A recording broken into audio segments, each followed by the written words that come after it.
Hey, I'm here again, and I've got another poem to share with you. This is hot, hot, hot off the press. This is my most recent poem. I wrote it, I think, yesterday. Boy, time is hard to keep up with, and so my memory can be tricky too. I'm going to share with you a really personal story. So this is kind of really coming in close and personal, but it's part of my process. It's part of the healing journey that I've been on with God as I've been mentioning slowly in bits and pieces over these different poems that I've been sharing, that I'm walking in this way of healing that God has been leading me on through the Holy Spirit. It's a bigger story. There's so much I could say, and it's really hard to tell my stories, my story. It's hard to tell my story because there are so many stories inside of the story that it gets distracting and hard to tell, and it takes a long time. So I really like these poems because they get to just kind of be a little bit. And I think each bit is great and has value. And if you're somebody who's watching more and more of them, the more of the bits that you start to grab and put together, the more you're going to see, the more of the bigger picture you're going to see. And ultimately, what this bigger picture is it's about God, and it's about God's heart for us, and it's about what we can access in having a relationship with God through Jesus. And it's about and being led by and listening to the Holy Spirit, and what we can access in terms of our own healing work, and how that can impact relationships and scenarios and situations around us, and ultimately create the bigger work, and unfold the bigger work that needs to happen on bigger levels when it comes to things like what's going on in the world around us, and things like the opioid and the drug poisoning crisis. So this is just a little story of something that happened a few days ago. I was waiting to pick up my son from school. And I'm not going to tell you what happened because the poem speaks mostly for itself. So I'm just going to read the poem. But the reason I'm sharing it is just to let you know that, I think you're going to pick up in this poem that there is this movement, and there is the what's happening, and then there's the what's happening when the happening is happening.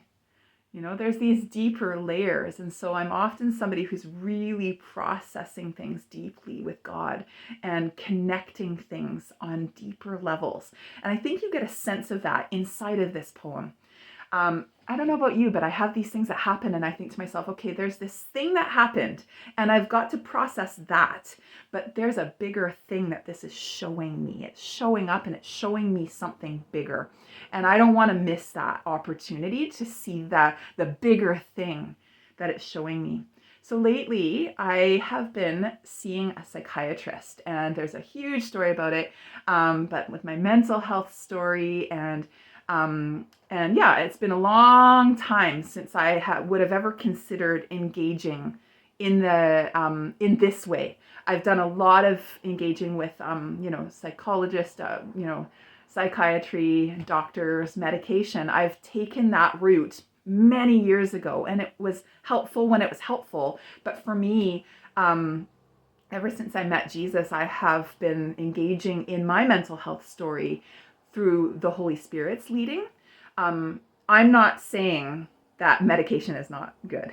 I'm not saying that at all. I think it had a purpose, and I think that we are all in our own unique journeys. And for me, in mine, I did the seasons of where I needed certain supports, and then I've kind of grown on, and now I'm in a season where medication isn't how I support myself in my mental health walk, and other than just like if I have a headache, I take Advil. But if I needed the medication, I would absolutely go and get it. So I'm not the kind of Christian that's like, no, meds are not of God. I'm not of that way of thinking as a Christian, just to put that out there. I think that in our healing journeys, we have to be ready. We have to, in order to advance into deeper levels of our healing journey, we have to be safe. and ready. And I think that when we are safe and ready, then we can kind of go into new realms. But until we are safe and ready, it's more dangerous to go into other realms or deeper realms. So just all that to, whoops, I just knocked my tripod over. All that to just say that this is just my journey. And anyways, so, but recently I've kind of been cycling back, and there's more I could say, but all of it to just say I've been seeing this psychiatrist. She's awesome. And I've been learning some great things about trauma. See, I've spent years and poems and listening to God and moving through very hard things to learn amazing things and have tremendous healing. But it's almost been like a bottom-up approach instead of like a top-down. And so I feel like I've kind of gotten to the bottom from the bottom up, and now I'm at this level of like where my brain is now actually ready to participate and think about things. And so over all these years, I've read all these books and had all these experiences and talked to all these people, and I've gathered up so much great field research, and I've made my own theories. And anyways, and now it's so good to just like be in this place of like further connecting of, oh, that's what's going on. Oh, anyways, this learning with the psychiatrist about trauma has been amazing, and God has been using it really well in my life. And so this poem is a really powerful example of kind of when I'm doing the things I'm doing, and then God's speaking to me, and I'm listening and I'm paying attention, that there's deeper things happening. So there's probably a lot of gaps I have left. I'll trust you with them. I'll trust God with them, with you. And at any point, if you ever had questions and wanted to reach out, please do so. Anyways, this is called Why Can't You Get Out? And the experience is kind of wrapped up inside of the poem. Excuse me, sir? I can't hear. What are you shouting through your barely opened window? Oh, I'm blocking your entrance?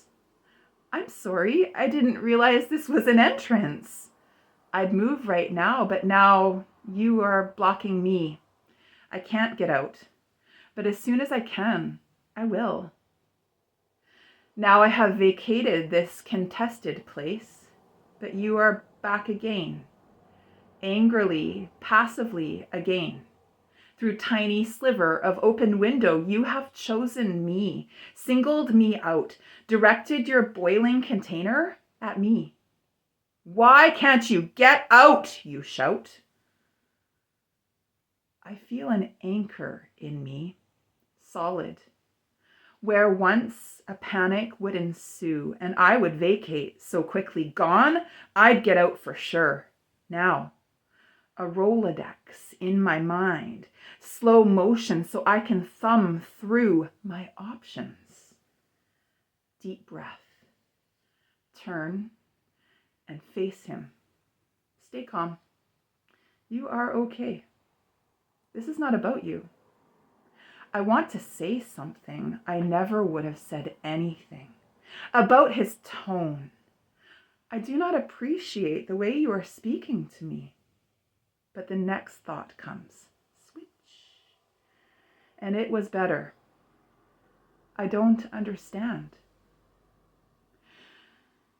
I didn't understand. There must have been more than meets the eye, but he could not meet my eye. With an exasperated dismissal, he left. I'd like to think he realized he'd bitten off more than he could chew. I wasn't going anywhere this time. I was standing my ground with grace, presence, power, and authority. This is mine, sir. Perhaps you are used to speaking to people this way, maybe even to women, and maybe you've gotten your way, but not today.